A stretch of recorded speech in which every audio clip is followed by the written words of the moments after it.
एक लिमिट के बाद आपका अकाउंट मॉनिटर हो सकता है, रिपोर्टिंग हो सकती है और कुछ केसेस में नोटिस भी आ सकता है। सेविंग अकाउंट में कितना ट्रैक्शन अलाउड है?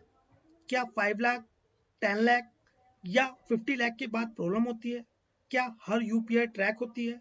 क्या कैश डिपॉजिट की कोई सीक्रेट लिमिट है? सच क्या है? बैंक कब रिपोर्ट करता है और कौन सी गलती लोग अनजाने में कर देते हैं? आज मैं आपको पूरा ब्रेकडाउन दूंगा। Transaction limit, cash limit, reporting rules और सेफ रहने का फॉर्मूला।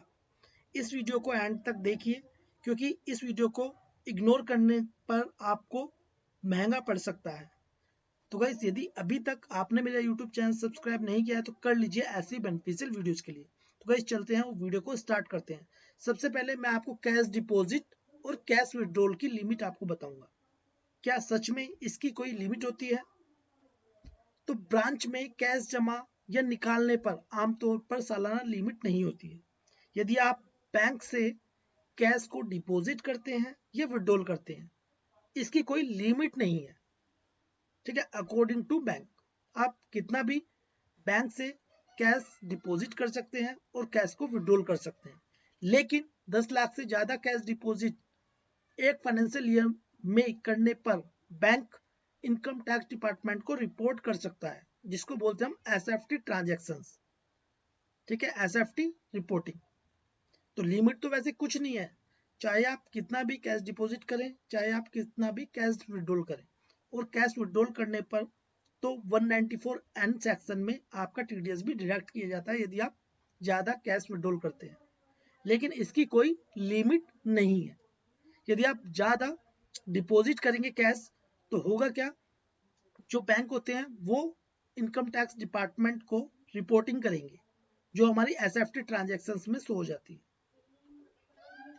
अब बात करते हैं हम एटीएम ट्रांजैक्शन लिमिट। क्या एटीएम की ट्रांजैक्शन करने की लिमिट होती है? तो ज्यादातर बैंक जैसे state bank of India, Punjab national bank, HDFC bank, ठीक है, और 3 से 5 फ्री ट्रांजैक्शन पर मंथ देता है। देखिए, चाहे कोई सा भी बैंक हो, बैंक ऑफ इंडिया हो, पंजाब नेशनल बैंक हो, एचडीएफसी बैंक हो या कोई सा भी बैंक हो, वो 3 से 5 फ्री ट्रांजैक्शन पर मंथ देता है। ठीक है, लोकेशन के हिसाब से। उसके बाद 20 से 25 पर ट्रांजैक्शन चार्ज लग सकता है। ठीक है, तो एटीएम से हम कितना भी कैश विड्रॉल क्यों ना करें, इसकी कोई लिमिट नहीं है। ठीक है, पर डे की लिमिट होती है क्या? अब बात करें हम ऑनलाइन ट्रांजैक्शन, यूपीआई की, एनईएफटी और आईएमपीएस की। ठीक है, इसकी लिमिट की बात करते हैं तो यूपीआई ट्रांजैक्शन की डेली लिमिट होती है, जैसे 1 लाख पर डे, और बैंक पर डिपेंड करता है। ठीक है, तो 1 लाख पर डे आप कर सकते हैं मैक्सिमम अमाउंट, और डिपेंड करता है बैंक पर। नंबर ऑफ ट्रांजैक्शंस पर आमतौर पर कोई भी सालाना लिमिट नहीं है। तो देखिए, यूपीआई आप एक साल में कितना भी क्यों ना करें, ठीक है, कोई लिमिट नहीं है। एक्सेसिव या सस्पिशियस एक्टिविटी पर अकाउंट टेम्परेरी ब्लॉक हो सकता है, यानी कि आपका जो अकाउंट है वो फ्रीज हो सकता है। तो आमतौर पर आपने देखा होगा ज्यादातर अकाउंट को फ्रीज किया जाता है बैंक के द्वारा। तो बैंक तब करता है फ्रीज जब एक्सेसिव या सस्पिशियस एक्टिविटी लगता है बैंक को, तब वो टेम्परेली ब्लॉक कर देता है। अब बात कर लेते हैं हम सेविंग बैंक अकाउंट में एक साल में कितनी ट्रांजैक्शंस कर सकते हैं। तो ट्रांजैक्शंस की कोई फिक्स लिमिट नहीं होती, लेकिन यह आपके बैंक और ट्रांजैक्शंस के टाइप पर डिपेंड करता है। तो देखिए, ये क्लियर है कि आप कितनी भी ट्रांजैक्शंस कर सकते हैं अपने अकाउंट में, लेकिन आपको ध्यान रखना है यदि आप कितनी भी ट्रांजैक्शंस क्यों ना कर रहे हैं, आप अपनी आईटीआर फाइलिंग जरूर करें। ठीक है, यदि आप ज़्यादा ट्रांजैक्शन करते हैं बैंक में, ठीक है, आपकी रिसिप्ट ज़्यादा है, तो उस कंडीशन में फिर आपको करना क्या होगा, उसके लिए आपको अपनी आईटीआर फाइलिंग करनी होगी। आईटीआर फाइलिंग में यदि आपके पास पैसा आ रहा है तो वो जो इनकम टैक्स डिपार्टमेंट है उसको पता होना चाहिए कि आपके पास पैसा कहाँ से आ रहा है। और यदि आप ज़्यादा ट्रांजेक्शन्स करेंगे और अपनी आईटीआर फाइलिंग नहीं करेंगे तो भी आपको प्रॉब्लम हो सकती है। अब इम्पोर्टेंट इनकम टैक्स पॉइंट क्या है? अगर आपके पास सेविंग अकाउंट में 10 लाख से ज़्यादा कैश डिपॉजिट एक फाइनेंशियल ईयर में, या बहुत ज़्यादा हाई वैल्यू ट्रांजैक्शंस, तो इनकम टैक्स स्क्रूटनी हो सकता है। ठीक है।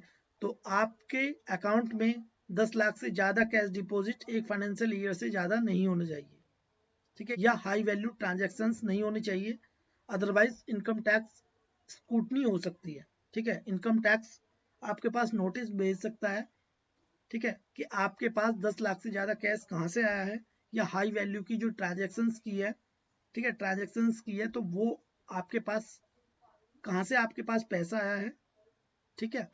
तो इस वजह से आपके पास नोटिस आ सकता है। अब कंक्लूजन क्या निकलता है यहाँ पर, ट्रांजैक्शंस की कोई फिक्स्ड ईयरली लिमिट नहीं होती है, ठीक है। Bank policy plus RBI guidelines plus income tax rule लागू होते हैं, ठीक है। एक तो बैंक की पॉलिसी अप्लाई होती है, आरबीआई की गाइडलाइन और plus income tax rule apply होते हैं। लार्ज कैश ट्रांजैक्शंस पर रिपोर्टिंग होती है, यदि आप लार्ज अमाउंट, ठीक है, कैश की ट्रांजैक्शन करते हैं तब रिपोर्टिंग होती है इनकम टैक्स को। तो देखिए कुल मिलाकर मैं आपको बता दूं, आप अपने बैंक अकाउंट में कितनी भी ट्रांजैक्शंस कर सकते हैं, ठीक है, लेकिन यदि आप ज़्यादा ट्रांजैक्शंस करते हैं उसके लिए आपको आईटीआर फाइलिंग करना मैंडेटरी हो जाता है, ठीक है। क्योंकि इनकम टैक्स को कैसे पता चलेगा कि आपके पास जो पैसा आया है वो कहाँ से आया है, ठीक है, वो आप बताएंगे कहाँ से, वो आप कैसे बताएंगे, वो बताएंगे आप आईटीआर फाइलिंग करके कि हमारी जो इनकम आई है वो इन सोर्सेज से आई है। जैसे मान लीजिए सैलरी से आई है, इनकम फ्रॉम अदर सोर्सेज से आई है, कैपिटल गेन से आई है, हाउस प्रॉपर्टी से आई है, ठीक है। तो इसके लिए आपको आईटीआर फाइलिंग करना जरूरी है। और यदि आपको लगता है कि आपकी बहुत ज़्यादा ट्रांजेक्शन हो रही है और बिजनेस से रिलेटेड आपकी ट्रांजेक्शन्स हो रही है, फिर तो आपको अपना करंट अकाउंट ओपन कराना जरूरी हो जाता है, ठीक है, क्योंकि फिर आप सेविंग में नहीं कर सकते। यदि आपका बिजनेस है तो आप उसके लिए करंट अकाउंट अलग से ओपन कराएं, ठीक है, उसमें ट्रांजेक्शन करें, ठीक है। तो गाइज ये वीडियो आपको कैसी लगी प्लीज़ कमेंट बॉक्स में जरूर बताएं। वीडियो आपको अच्छी लगी प्लीज़ लाइक कर दें, उस वीडियो को शेयर करें अपने फ्रेंड्स के साथ। वीडियो देखने के लिए धन्यवाद।